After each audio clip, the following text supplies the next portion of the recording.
Chapter 14. Now Hiram king of Tyre sent messengers to David and timber of cedars with masons and carpenters to build him an house. And David perceived that the Lord had confirmed him king over Israel, for his kingdom was lifted up on high because of his people Israel. And David took more wives at Jerusalem, and David begat more sons and daughters. Now these are the names of his children which he had in Jerusalem: Shammua and Shobab, Nathan and Solomon, and Ibhar and Elishua, and Elpalet, and Noga, and Nepheg, and Japhiah, and Elishama, and Beliada, and Eliphalet. And when the Philistines heard that David was anointed king over all Israel, all the Philistines went up to seek David. And David heard of it, and went out against them. And the Philistines came and spread themselves in the valley of Rephaim.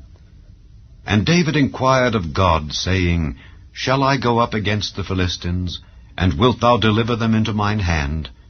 And the Lord said unto him, Go up, for I will deliver them into thine hand. So they came up to Baal-perazim, and David smote them there. Then David said, God hath broken in upon mine enemies by mine hand, like the breaking forth of waters. Therefore they called the name of that place Baal-perazim. And when they had left their gods there, David gave a commandment, and they were burned with fire. And the Philistines yet again spread themselves abroad in the valley.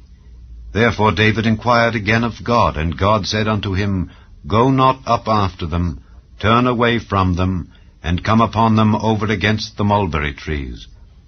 And it shall be, when thou shalt hear a sound of going in the tops of the mulberry trees, that then thou shalt go out to battle.